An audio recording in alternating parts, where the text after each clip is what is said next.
Hello दोस्तों, बुंदा facts YouTube channel में आपका स्वागत है। दोस्तों, आज हम बात करेंगे दुनिया के ऐसे बादशाह के बारे में जिसने की अंतरिक्ष यात्रा। वहाँ उसने क्या क्या देखा, किससे मिला और कौन कौन सी मखलूक को देखा। क्या उसकी मुलाकात एलियन से भी हुई थी? आज की इस वीडियो में हम सब बताएंगे। दोस्तों, बेशक अल्लाह ताला ने उस बादशाह को ज़मीन पर काबू दिया था और बादलों पर भी। वो बादलों के जरिए जहाँ चाहे जा सकता था। इस बादशाह ने अपने अंतरिक्ष के सफ़र के दौरान बहुत सारी मखलूक को देखा और उनसे मुलाकात की और कुछ से जंग भी की। वो बादशाह एक ऐसी कौम से मिला जिनकी सूरत कुत्तों की तरह थी और जिस्मानी रूप से वो बहुत बड़े थे।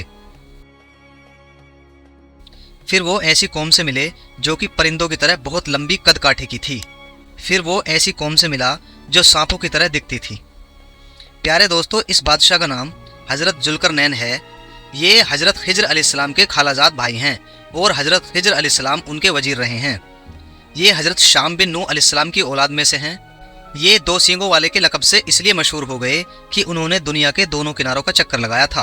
और बाज़ का कौल है कि उनके दौर में लोगों के 2 करण ख़त्म हो गए थे। एक करण 100 बरस का होता है। दोस्तों, अल्लाह ताला ने उनको तमाम रोहे ज़मीन की बादशाहत अता फरमाई। दोस्तों, कुरान मजीद में हज़रत जुल्करनैन के 3 सफ़रों का हाल बयान हुआ है जो सूरह कहफ में है। जुल्करनैन ने पुरानी किताब में पढ़ा था कि साम बिन नूह की औलाद में से एक शख्स आबे हयात के चश्मे से पानी पिएगा तो उसको कभी मौत ना आएगी। इसलिए हज़रत जुल्करनैन ने मगरिब का सफ़र किया।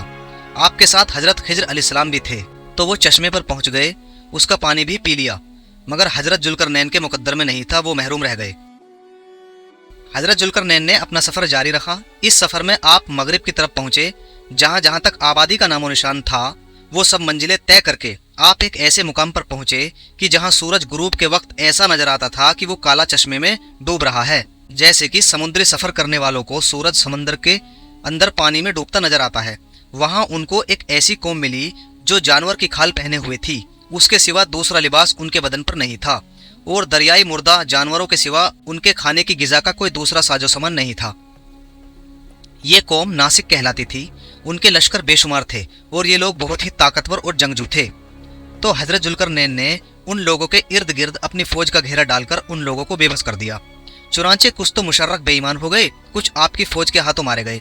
फिर आपने मशरिक का सफ़र फरमाया, यहाँ तक कि जब सूरज तुलू होने की जगह पहुँचे तो ये देखा कि वहाँ एक ऐसी कौम है जिनके पास कोई इमारत और मकानात नहीं हैं।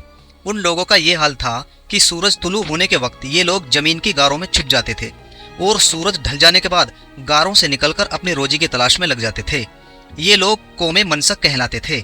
हज़रत जुल्करनैन ने इन लोगों के मुकाबले में अपने लश्कर का घेरा डाला और जो लोग ईमान ले आए उनके साथ बेहतरीन सलूक किया और जो अपने कुफ्र पर अड़े रहे उनको तहस नहस कर दिया। फिर आपने शुमाल की तरफ सफ़र किया, यहाँ तक कि जब वो 2 पहाड़ों के बीच में पहुँचे तो वहाँ की आबादी की अजीबोगरीब जुबान थी। उन लोगों के साथ इशारों में मुश्किल से बातचीत की जा सकती थी। उन लोगों ने हज़रत जुल्करनैन से याजूज माजूज के जुल्म की शिकायत की और आपकी मदद के तालिब हुए। याजूज माजूज एक ऐसी फसादी गिरोह है और उन लोगों की तादाद बहुत ही ज़्यादा है। ये लोग बहुत खूंखार, वहशी, जंगली जानवरों की तरह हैं और मौसम रबी में ये लोग अपने घरों से निकलकर तमाम खेतियाँ और सब्जियाँ खा जाते हैं और खुश्क चीज़ों को लाद कर ले जाते हैं। और ये लोग आदमियों और जंगली जानवरों, यहाँ तक कि सांप, बिच्छू, गिरगिट, हर छोटे बड़े जानवर को खा जाते हैं। इन लोगों ने हज़रत जुल्करनैन से कहा कि आप हमें इनके जुल्म सितम से बचा लो, इसके बदले हम आपको कुछ माल दौलत दे देंगे। हज़रत जुल्करनैन ने कहा, मुझे तुम्हारे माल की ज़रूरत नहीं है, अल्लाह ताला ने मुझे सब कुछ दिया है, बस तुम जिस्मानी मेहनत से मेरी मदद करो। फिर हज़रत जुल्करनैन ने दोनों पहाड़ों के बीच बुनियाद खुदवाई। जब पानी निकल आया तो उस पर पिघले तांबे के गार से पत्थर जमाए गए और लोहे के तख्ते नीचे ऊपर चुनकर उनके दरमियान में लकड़ी और कोयला भरवा दिया और उसमें आग लगा दी। इस तरह ये दीवार पहाड़ की बुलंदी तक पहुंचकर ऊंची कर दी गई और दोनों पहाड़ों के दरमियान कोई जगह न छोड़ी गई। फिर पिघला हुआ तांबा दीवारों के अंदर डाल दिया गया तो ये सब मिलकर बहुत ही मजबूत और ऊंची दीवार बन गई। हदीस शरीफ में है कि याजूज माजूज रोजाना इस दीवार को तोड़ते हैं और दिन भर जब मेहनत करते करते थक जाते हैं और उसको तोड़ने के करीब हो जाते हैं तो उनमें से कोई शख्स कहता है कि अब चलो बाकी को कल तोड़ डालेंगे। दूसरे दिन जब वो लोग आते हैं तो खुदा के हुक्म से ये दीवार पहले से भी ज्यादा मजबूत हो जाती है। याजूज माजूज दिखते कैसे हैं? याजूज माजूज इन लोगों की चौड़ी आंखें, चौड़ी नाक, चौड़ा माथा और बदन पर घने बाल होते हैं और दोनों कान इतने बड़े होते हैं कि एक को बिछाएं और एक को ओढ़ सकते हैं। ये जंगली वहशी और दरिंदे होते हैं। जब इस दीवार के टूटने का वक्त आएगा तो उनमें से कोई कहेगा कि अब चलो इंशाअल्लाह कल इस दीवार को तोड़ डालेंगे। उन लोगों की इंशाअल्लाह कहने की बरकत से और इस कलमे का असर ये होगा कि दूसरे दिन दीवार टूट जाएगी। ये कयामत के नज़दीक होने का वक्त होगा। दीवार टूटने के बाद याजूज माजूज निकल पड़ेंगे और जमीन में हर तरफ फितना फसाद और कत्लो आम करेंगे। दुनिया की हर चीज को खा जाएंगे, चश्मों और तालाबों का पानी पी डालेंगे और जानवरों और दरख्तों को खा जाएंगे। जमीन पर हर जगह फैल जाएंगे। मक्का मुकर्रमा, मदीना तैयबा और बैतुल मुकद्दस, इन 3 शहरों में ये दाखिल ना हो सकेंगे। फिर हजरत ईसा अलैहिस्सलाम की दुआ से उन लोगों की गर्दन में कीड़े पैदा हो जाएंगे और ये सब के सब हलाक हो जाएंगे। दोस्तों, जब ये वाकया मैं पढ़ रहा था तो मैंने सोचा आप भी इस बारे में सोचना।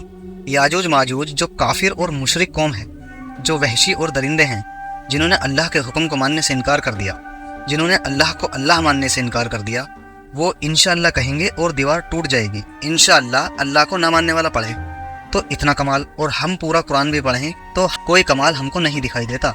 ऐसा ख्याल बहुत लोगों को आता होगा, लेकिन ऐसा नहीं है दोस्तों। कमाल होता है, असर होता है, एक एक लफ्ज, एक एक शब्द का अजर मिलता है। लेकिन कब देना है, क्या देना है, ये अल्लाह बेहतर जानता है। लेकिन मैं ये भी जानता हूँ कि अल्लाह तुरंत भी देता है, लेकिन उसके लिए अपने आप को टटोलना पड़ेगा, चेक करना पड़ेगा अपने आप को, अपने तकवे को, परहेजगारी को, अपने इल्म को, अपने अमल को और अपने ईमान को। दोस्तों, अगर एक अल्हम्दुलिल्लाह का अजर देखना है तो ईमान के जंग को साफ करने की जरूरत है, ईमान को बनाने की जरूरत है। दोस्तों, जैसे दुनिया का हर काम मेहनत से होता है, वैसे ही हमें ईमान पर भी मेहनत करनी पड़ेगी। अल्लाह ताला कहने सुनने से ज्यादा अमल की तौफीक अता फरमाए, आमीन।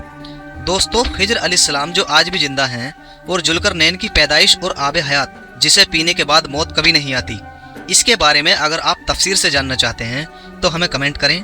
100 कमेंट पर हम वीडियो बना देंगे। धन्यवाद।